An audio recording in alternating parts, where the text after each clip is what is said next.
Oke, selamat siang semuanya. Oke, saya yakin kemarin-kemarin kok terlalu formal ya. Aku yakin dari kemarin-kemarin kita semua temanya minggu ini wajib belajar soal lebih dari pemenang. Dan minggu lalu sudah dengar dari siapa manggilnya apa ya, Cece ya, atau kakak atau Baba, Eliseba, itu tentang modern conquerors kayak gitu ya. Jadi kebetulan kita ini mirip-mirip lah dan dapat hal yang mirip dan hari ini Cece juga mau bicara tentang yang mirip. Tapi karena semuanya itu ketika kita bicara soal menjadi seorang pemenang, sebenarnya semua itu merujuk pada satu hal yang sama. Dan kalau kita bicara soal pemenang, kita itu dalam kehidupan kita di Alkitab, itu kita selalu diumpamakan seperti seorang yang sedang bertanding atau sedang dalam melawan musuh. Benar nggak? Benar? Benar? Nah, benar. Kalau baca Alkitab pasti benar. Oke, jadi kalau kita ngomong soal pemenang itu nggak lepas tadi yang ngomong soal musuh atau ada lawan yang harus dilawan. Lalu lantas pertanyaan berikutnya, siapakah musuh kita? Ya. Rasul Paulus mengatakan Efesus 6 ayat yang ke-12, karena perjuangan kita bukanlah melawan darah dan daging, tetapi melawan pemerintah-pemerintah, melawan penguasa-penguasa, melawan penghulu dunia yang gelap ini, melawan roh-roh jahat yang di udara. Jadi musuh kita itu bukan orang tua kita, bukan teman kita, bukan bos kita, bukan. Musuh kita adalah siapa?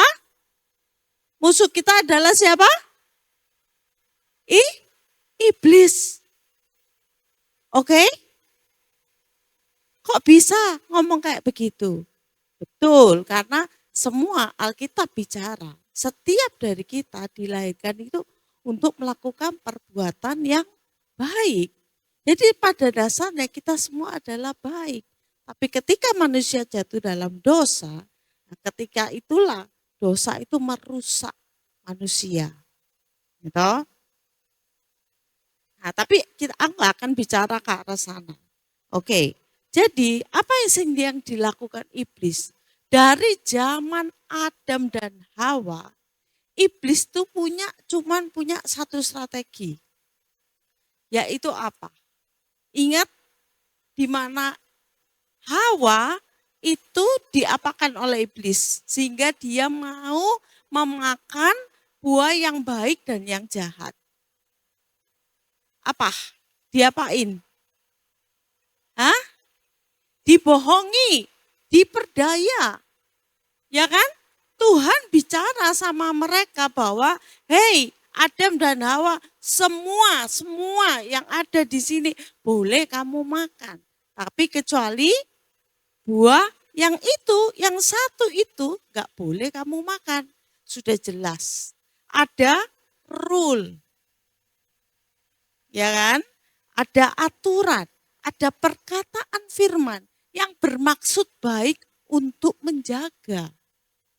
Ya, untuk menjaga. Ingat, peraturan itu dibuat bukan untuk dilanggar, tapi untuk menjaga kita tetap dalam zona atau jalannya Tuhan. Oke, jadi jangan pegang value dunia yang bilang bahwa peraturan itu untuk dilanggar. Kadang itu cuma guyon. Peraturan itu untuk dilanggar, guyon-guyon. Tapi lama-kelamaan di bawah alam sadarmu sebab itu kamu perkatakan terus, itu akan membuat kamu berkompromi sedikit demi sedikit. Iblis itu pinter. Iblis itu memperdaya. Itu dari zaman dahulu kala. Itu strateginya iblis, memperdaya. Oke? Kata kunci hari ini adalah memperdaya, menipu. Oke?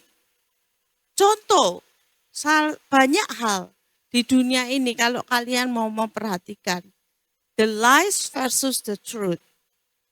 Lies, banyak. Di mana iblis itu sedang gencar-gencarnya. Itu untuk merusak identitas. Dengan cara apa? Salah satunya. Yang lagi banyak, ya, LGBTQ+, plus. Banyak, aku sampai bingung.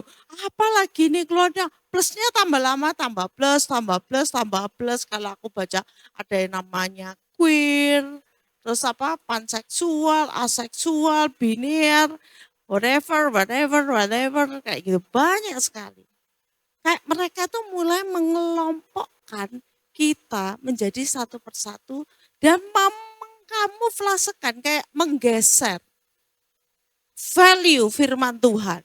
Karena dari awal firman Tuhan berkata, Tuhan cuma menciptakan cuma ada 2 gender, yaitu laki-laki dan perempuan. Dan tidak ada yang abu-abu, tidak ada yang tengah. Bukan berarti kita tidak mengasihi teman kita yang mungkin saat ini sedang dalam posisi yang kurang benar. Kita mengasihi orangnya, tapi kita tidak setuju dengan perbuatannya. Yang membedakan kita dengan mereka, itu kita sudah tahu kebenaran. Dan yang sedang kita lawan itu adalah kebohongan yang terus-menerus dibombardir. Dulu kita cuma tahu tentang komunitas gay. Nggak ada istilah LGBT. Terakhir apalagi multimedia, sosial media mulai marak. LGBT, bahkan sampai PBB, hak asasi itu, si human rights-nya PBB itu sampai kayak pro. Dan nggak hanya itu toh, banyak produk-produk yang pro, bahkan jangan ngomong jauh ya. Sekarang aja kalau Cece lihat itu, kalau aku lihat itu banyak yang sudah declare di khalayak umum, yang which is kita sudah tahu. Dan bahkan di Jakarta itu di sekolah sudah sampai ke level anak-anak, di sekolah itu sudah ada WC yang non-gender. Jadi sama, boleh laki, boleh cewek. Gitu. Berapa negara bagian di Amerika Serikat atau bahkan di negara-negara, bahkan sampai Israel pun, yang parade LGBT terbesar itu malah ada di Israel, di Tel Aviv. Ibu kota ya, betul ya Tena, Tel Aviv. Salah satu pintu masuk untuk kalau kita melakukan perjalanan rohani ke Israel, itu salah satu pintu masuknya itu adalah lewat kota Tel Aviv. Itu adalah parade terbesar LGBT. Bahkan sesuatu hal yang tadinya indah, pelangi-pelangi, alangkah indahnya. Sekarang pelangi-pelangi enggak begitu indah ya teman-teman. Karena maknanya sudah bergeser jadi makna yang konotatif, yang jelek. Sadar nggak kalian? Pakai sesuatu yang indah, sesuatu yang very familiar, yang kelihatannya nggak apa-apa, tapi itu kayak dibombardir terus ke kita. Bahkan lewat sosial media, kamu harus aware dengan itu. Lalu yang kedua, tapi ingat ya, the truth Tuhan menciptakan cuma laki-laki dan perempuan. Itu sudah tidak bisa dikompromikan. Makanya gereja kita juga tidak memberkati pernikahan antara sesama jenis. Oke? Ya, itu jelas. Itu enggak ada abu-abu, hitam dan putih. Yang kedua, yang sekarang sedang marak, yaitu tentang judi online. Fakta tentang judi online. Ini Cece ngutip dari Kompas. Kompas atau apa? Sorry, aku lupa nulis source-nya di sini. Jadi PPATK pada tahun 2023 itu mengendus sejumlah transaksi judol mencapai angka 300 triliun. Sementara untuk kuartal 1 2024, kuartal 1 kita sudah di kuartal 2, itu judi online itu sudah mencapai angka 600 triliun. 2 kali lipat dari 2023. Oke. Dan malah sangat mengenaskan, itu jumlahnya itu lebih besar malahan daripada korupsi. 32,1. 600 triliun itu angka yang besar loh. ART-ku sendiri aja dia mengalami loh, suaminya itu terikat judi online. Bahkan aku dengar dari gereja yang lain, anak SMA itu terciduk karena dia main judi online, bertobat.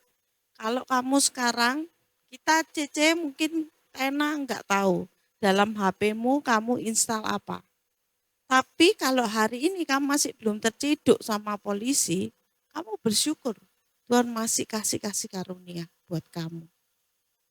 Ada loh, itu beneran terjadi di Sidoarjo. Diciduk langsung. Mending kalau soge, kalau kaya orang tuanya. Orang tuanya terbatas, rumah ngontrak. Polisinya minta 100 juta. Uangnya enggak sedikit untuk bisa lepas. Biasa polisi Indonesia. Jadi jangan macam-macam kalian. Ini serius aku, serius ini aku. Kelihatannya kelewas-kelewas diem-diem sudah sampai anak SMA main-main. Ini judi online. Cari uang susah. Ya toh. Firman Tuhan ngomong apa? Dalam ini sampai tak tulis. Firman Tuhan ngomong, kalau seseorang tidak mau bekerja, ya jangan makan. Intinya apa? Ya kamu harus bekerja. Gak ada sesuatu yang gampang. Gak ada yang kaya dari judi online. Bahkan faktanya judi online itu kecanduan kayak narkoba. Kalau kamu sudah judi terus kamu akan ikat dan membawa kamu kepada sesuatu hal yang semakin jelek. Orang kecanduan itu gelap mata. Ya Kak? Orang narkoba gelap mata kan? Nyuri uang supaya bisa dapat duit. Beli narkoba makan. Nah, sama judi online juga. Kecanduan judi. Oh, menang sekali. Aku pasti menang. Oh, kelihatannya, aku ngerti sudah. Mempelajari ini. Kelipat, kalau gini aku ngerti polanya. Sok tahu. Sok bener, sok iye. Bahasa sekarang ya toh. Enggak ada yang kaya. Mana coba sekarang yang gembor-gembor kaya karena judi online. Enggak ada. Semua seperti kata firman Tuhan. Kalau kamu mau makan, ya harus bekerja. Enggak ada sesuatu hal yang free. Harus kerja.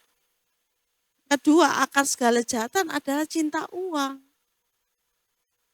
Kalau kamu mau uangmu double-double ya bekerjalah. Cari Tuhan dan bekerja. Ora et labora. Jangan mengandalkan cuma itu toh. Dan judi online itu cognitive error. Karena kamu terjebak dalam lingkaran setan. Bisa kamu bikin mencuri, ya kan? Atau gali lubang, tutup lubang, nggak punya duit, habis duitnya, aku pasti akan dapat menang, aku pinjam uang. Baliklah lagi ke perangkap yang lain, pinjol. Habis itu mencuri mungkin, curi orang-orang tua mungkin. sampai mungkin nekat, akhirnya melakukan kejahatan. Itu kayak lingkaran setan, sama. Oke? Nah, itu adalah apa? Serangan-serangan iblis yang sedang dilancarkan. Terus, yang mungkin aku lupa nggak tulis di sini, tapi tadi aku sempat kepikir, gaya pacaran. Kalau aku lihat sekarang kayak drama, Chinese drama, aku juga termasuk yang suka, aku nggak terlalu into K-drama, tapi I really like itu Chinese drama ya. Tapi sekarang itu kalau aku perhatikan, kadang aku masih nonton atau di bioskop, bahkan film Indonesia yang aku lihat kayak aku langganan di TV kan, karena aku suka Chinese drama, aku biasa lihat dari situ. Aku nggak punya Netflix. Itu aku lihat isinya itu tentang kayak perselingkuhan, terus aduh, pokoknya isu perselingkuhan tuh yang diangkat terus.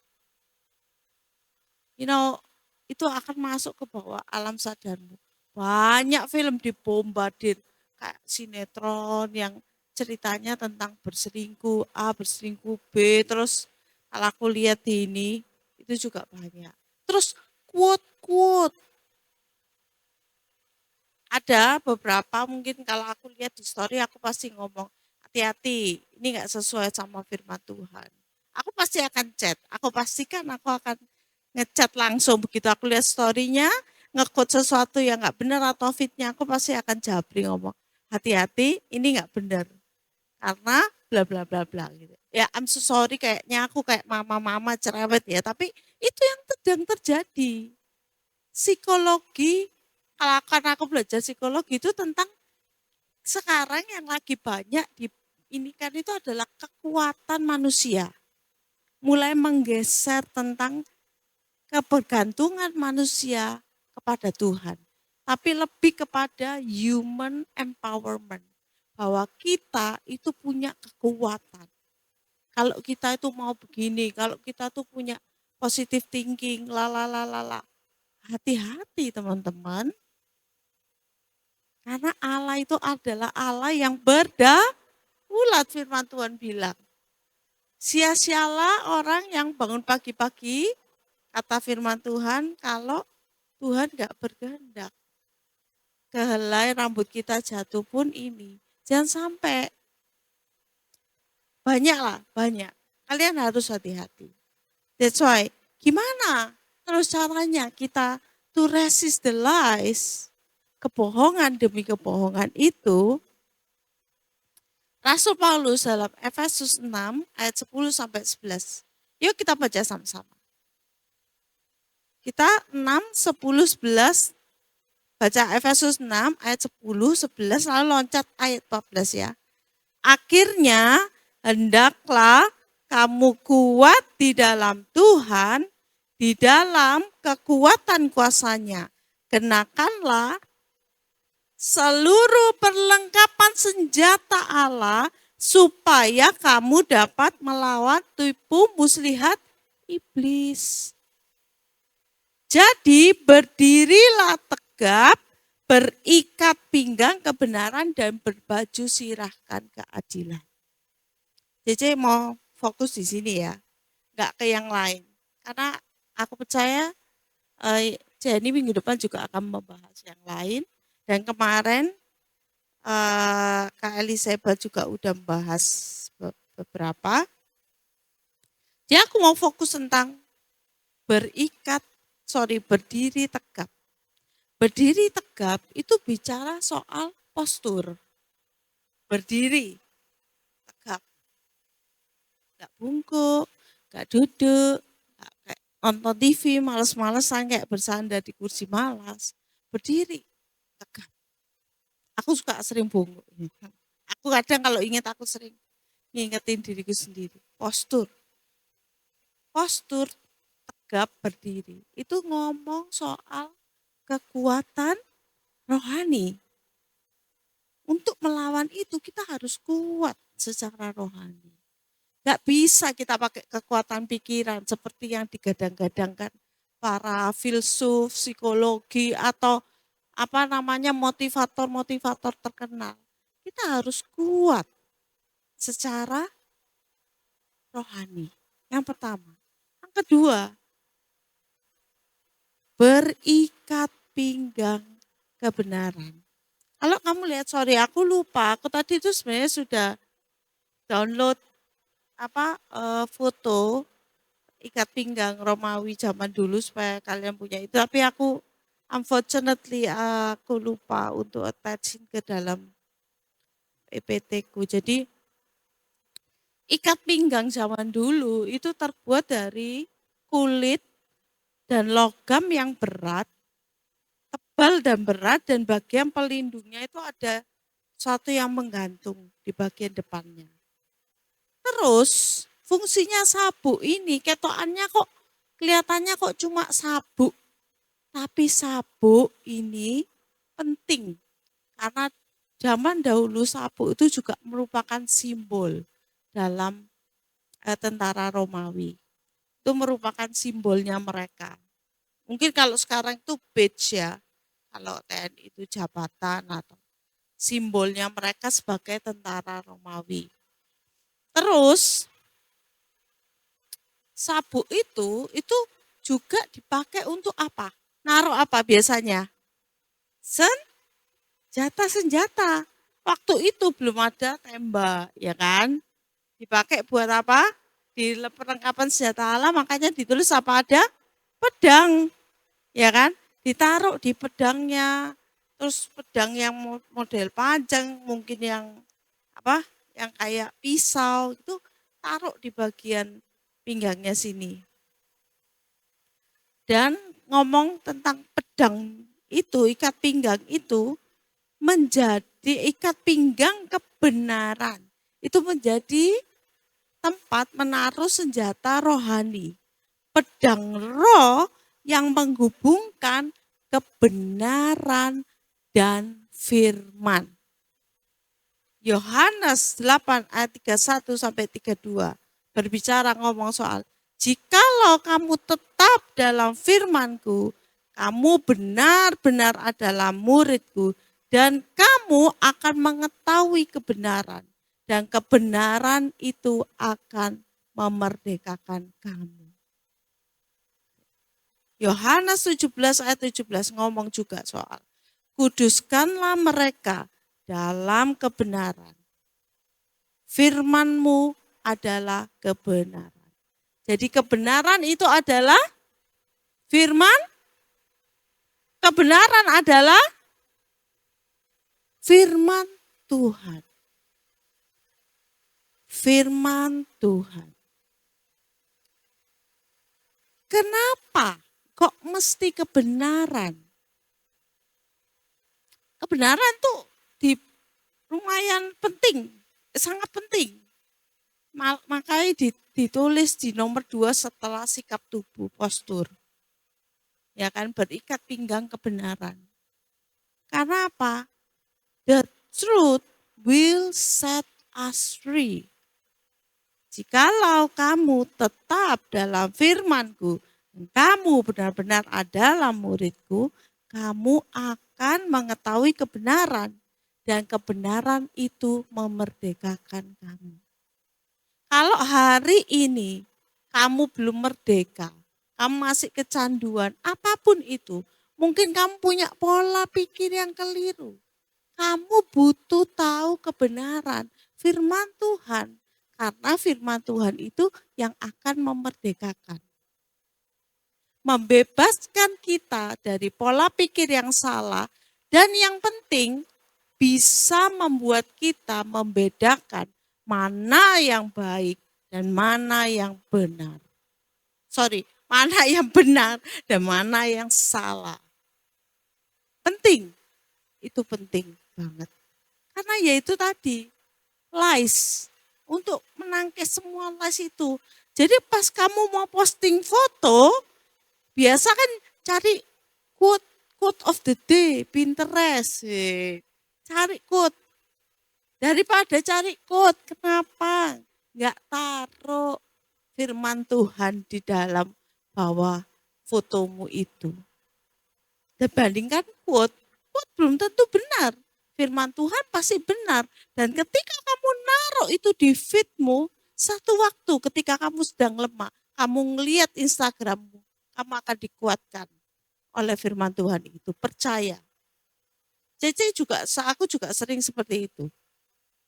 Ketika aku buka Instagram, aku diingetin. Oh, waktu itu aku lagi ngalamin ini ketika aku posting. Aku diingetin gimana Tuhan tuh menolong aku. Dan firman apa yang menguatkan aku.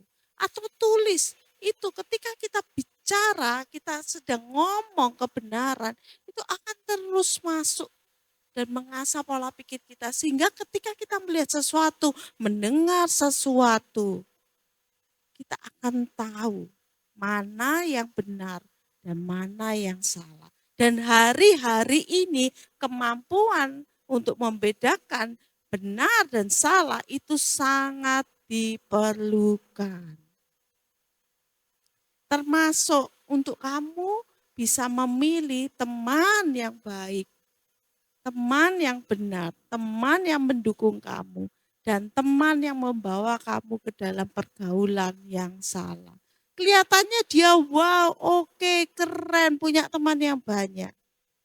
Tapi lihat value hidupnya.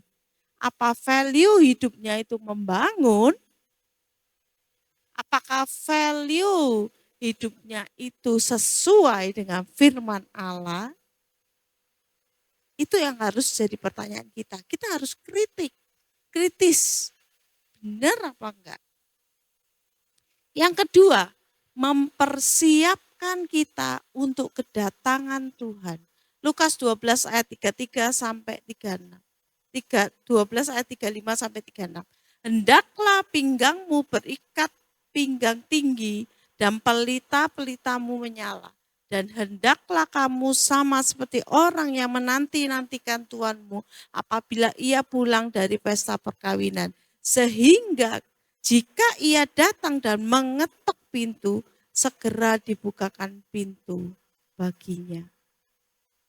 Ketika Tuhan ngomong untuk kita berjaga-jaga, Tuhan juga bicara soal ikat pinggang, kebenaran, yaitu firman Tuhan.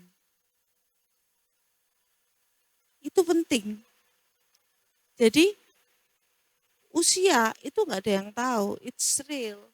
Sorry.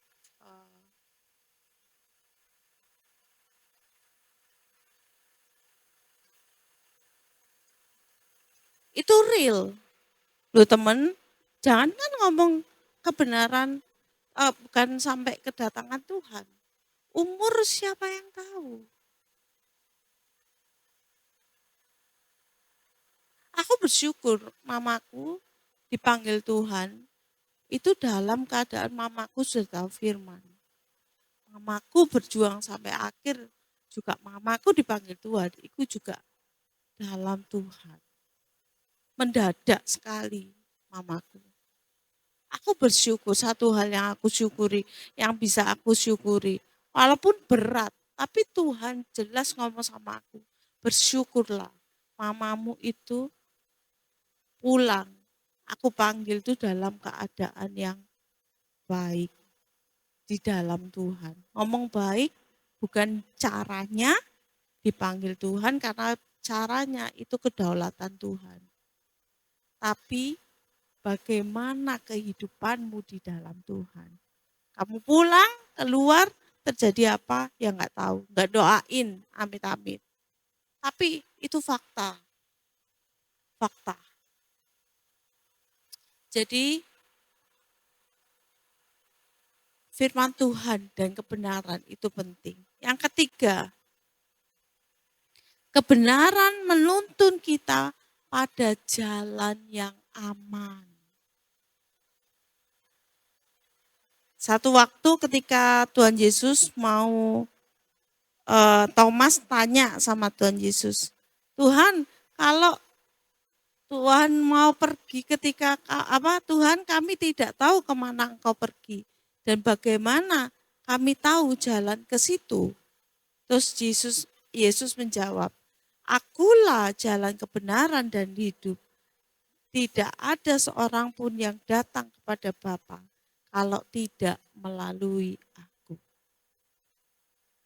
Jadi apapun yang di luar sana, yang ribut kanan kiri, soal banyaklah. Hanya ada satu jalan. Kalau temenmu, lihat sini aja. Atau, lihat situ aja. Enggak, balik ke firman Tuhan. Hanya ada satu jalan. Yaitu jalannya Tuhan Yesus. Yang membuat kita itu menuju jalan yang aman. Makanya Tuhan bilang jangan menyimpang ke kanan dan ke kiri. Ikut aku, percaya karena Tuhan itu adalah gembala yang baik. Kebenaran itu yang akan menuntun kita tetap di jalan yang aman, yang baik. Kalaupun kita menghadapi challenge atau ujian, kalau kita bertahan dalam kebenaran, maka kita akan menang. Kita akan memenangkan pertarungan ujian itu. Dan kita akan menjadi lebih dari pemenang. Itu kuncinya. Jadi pertanyaannya, apakah saat ini kita sedang memakai ikat pinggang kebenaran kita? Musisi, singer bisa naik ke depan.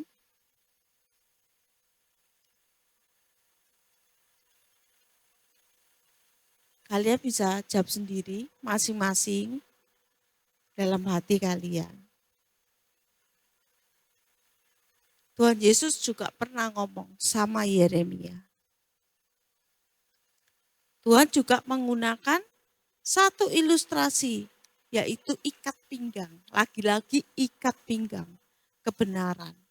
Sebab seperti ikat pinggang melekat pada pinggang orang laki-laki, demikianlah aku membuat seluruh kaum Israel dan seluruh kaum Yehuda melekat kepadaku.